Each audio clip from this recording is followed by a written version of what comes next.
il y a aussi une chose qui est frappante dans ton travail, c'est que tu as beaucoup travaillé, je pense, dans le plan. Puis à un moment donné, tu as commencé à t'intéresser à l'espace. Assez tôt d'ailleurs, hein. Ça, c'est des choses que tu renouvelles, ou parfois, où on te le demande, ou peut-être tu es tenté de le proposer. Tu essayes de sortir un petit peu du plan et d'investir des lieux, des espaces, hein. On donnera des exemples tout à l'heure. Ouais, mais alors c'est vrai que j'ai jamais considéré le graphisme comme un plan parce que pour moi une feuille A4 est un volume. Je n'avais pas pensé à ça. Parce qu'en fait elle bouge dans Oui, oui. l'espace. Enfin, la matérialité d'un livre, c'est déjà un volume. Donc c'est vrai qu'on a démarré par des petites scénographies plutôt simples pour, euh, pour justement la Milk Factory, qui était une galerie sur les produits laitiers français à Paris. Et du coup, ce même client, un jour, m'appelle pour me dire oui, il faut que tu viennes avec nous à New York. Et je lui dis oui, pourquoi? Et il me dit oui, parce qu'on va faire un flagship. Et du coup, c'est toi qui vas faire l'architecture intérieure. Alors, je lui dis mais je ne suis pas du tout architecte. Il me dit, bon. Il me dit écoute, le temps qu'un architecte apprenne le fromage, Ouais, tu auras belle déjà réponse. appris, l'architecture. Donc du coup, c'est comme ça que je me suis retrouvée embarquée à dessiner ce flagship à New York, qui est le Frenchies Board, qui est donc un lieu de promotion du fromage français, et donc qui est à la fois une boutique de fromage, un lieu pour recevoir des blogueurs, un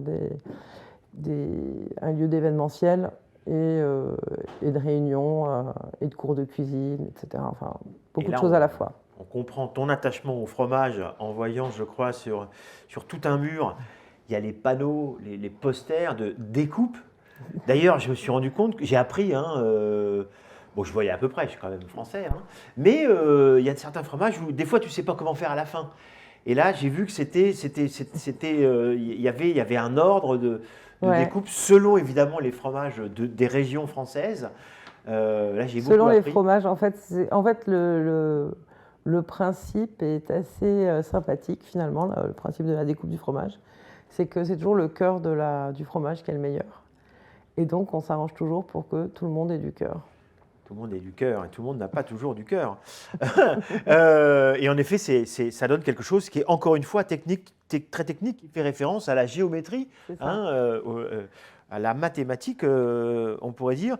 Et puis, ce Frenchies Board. Board, Ouais. il y a des petites idées que tu as eues qui sont quand même assez exceptionnelles, avec des magnets, je crois, de mettre les régions françaises, et on se rend compte en effet de la richesse de nos régions au travers de ta carte fromage. En Et fait, l'idée, c'est de se dire que la France, elle a quand même cette spécificité assez incroyable, c'est que euh, Camembert, c'est le nom d'un village, en fait, Roquefort aussi, et en fait, c'est des appellations, les noms de fromage, et c'est pas des marques. oui, Et donc, le Roquefort se fait dans une région, le Camembert se fait dans une région. C'est le Camembert de Normandie. Et, euh, et du coup, ça, c'était assez sympathique d'expliquer cet attachement d'un fromage avec son territoire.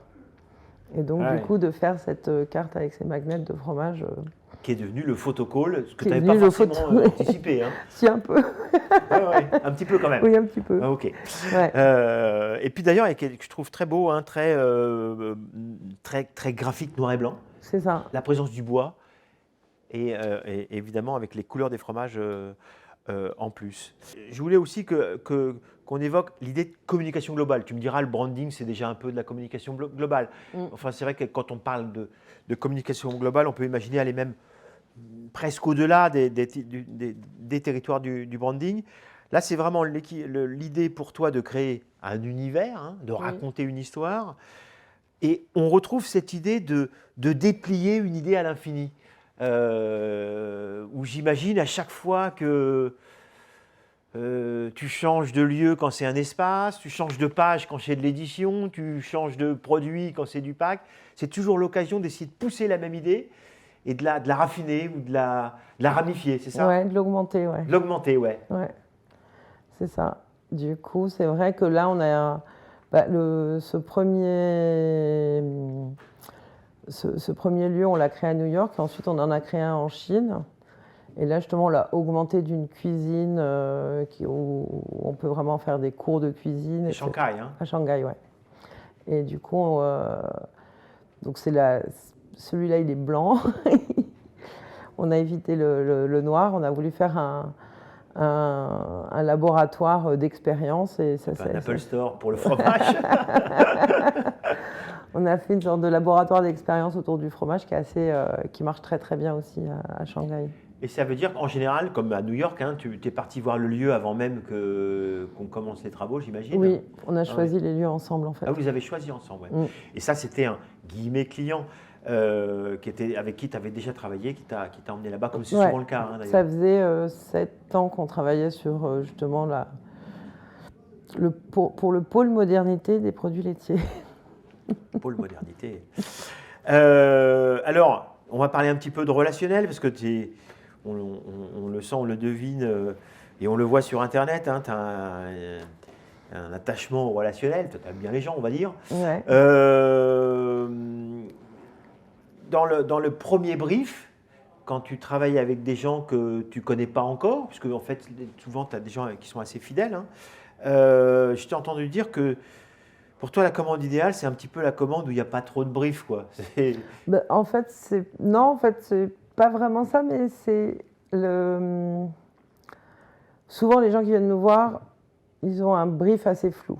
Oui. Aujourd'hui, on n'est pas dans un monde d'agence où en fait les gens ont un DIRCOM moi, souvent les gens qui viennent me voir sont des gens en fait. Ouais. Des gens qui ont en entreprise et donc du coup on essaye de voir ensemble ce qu'on va faire. Oui, ça se fait ensemble. C'est pas quelque chose. C'est beaucoup de discussions parce que c'est vrai que nous on travaille pour eux en fait. Donc du coup l'idée c'est d'essayer de comprendre en quelques discussions qui ils sont, où est-ce qu'ils ont envie d'aller, qu'est-ce qu'ils ont envie de représenter, comment ils se voient, comment. C'est-à-dire que là où je suis assis, j'imagine il y a quantité de dirigeantes et de dirigeants qui se sont succédés avec des questions à chaque fois différentes. Alors, la question d'après, c'est de ce fait, tu travailles assez rarement avec des très grandes entreprises structurées en millefeuille, avec des départements marketing, des contraintes absolues, des allers-retours. Ça, c'est des choses que tu veux bien éviter et même quitte des fois à cesser un domaine pour un autre quand ça devient trop ramifié. Je pense que c'est compliqué de faire de la création dans ces conditions-là. Je pense qu'en fait, la création se fait entre décisionnaires. Et s'il y a 15 personnes entre moi et le décisionnaire. Oui, tu veux bien travailler avec une grosse entreprise à condition de discuter en direct avec la personne qui décide. Ouais. Sinon, c'est compliqué. Tout se perd. Oui. Et puis de toute façon, on n'a pas les. Enfin, les entreprises aiment bien travailler avec des entreprises équivalentes, donc il faut quand tu as une. Oui, c'est clair. Le nombre parfois rassure, même si ce n'est pas un critère de qualité. Je devine qu'il y a des amis à toi qui sont devenus des guillemets clients, parce que c'est le mot client, peut-être pas tout à fait ça. Plutôt le contraire des clients. Mais c'est plutôt le contraire. Hein. Ouais. Tu as beaucoup de clients qui deviennent des amis. Oui, souvent. Et qui peuvent venir ici pour parler d'autres choses, mais peut-être pas d'ailleurs, pour continuer à parler de leur aventure. Tout à fait, non. Hein? C'est plus difficile un ami qui devient un client qu'un client qui devient un ami. Oui. Un client qui devient un ami sera un ami pour toujours, alors qu'un ami qui devient un client peut devenir pas ami. Oui, je comprends. On peut se rendre compte qu'on n'aime pas la manière dont la personne travaille ou la manière cette personne va traiter les gens. Oui, c'est-à-dire qu'en travaillant avec les gens, on en découvre souvent, on découvre une part cachée. C'est ça. Oui, c'est ça. On en découvre beaucoup plus. Oui, alors que finalement, quand tu as travaillé régulièrement avec une personne avec qui tu travailles, avec qui tu t'entends bien dans le travail, tu le connais déjà. Tu le connais très bien. Oui, c'est vrai. C'est vrai. Alors, je voudrais revenir sur les les fabricants, qui peuvent aussi devenir des amis, Oui. mais peut-être pas tous, parce qu'il me semble que ça t'est arrivé 2-3 fois de demander un petit peu l'impossible, même si je pense que tu as un profond respect pour la fabrication. Évidemment, tu as beaucoup travaillé avec des imprimeurs, Oui. et où tu te permets parfois, et puis je pense qu'ils le prennent aussi pour un challenge, hein, est-ce que vous sauriez me faire ça avec des dorures tournées Bah, j'ai su m'entourer de gens qui aiment bien les moutons à 5 pattes. Donc, de ce côté-là, on travaille avec des gens qui savent chercher, en fait, ou Ouais. trouver des solutions à nos fantaisies. Ça va les détendre de voir arriver un mail de toi quand ils savent qu'ils vont se poser des questions pour se retourner C'est ça. un petit peu le cerveau, mais c'est aussi une façon de se faire plaisir pour eux, hein. Et puis des Oui. fois d'avoir des petites pépites comme ça qui peuvent aussi montrer à leurs clients en disant voilà, on sait faire ça Exactement. aussi. Exactement. Ouais.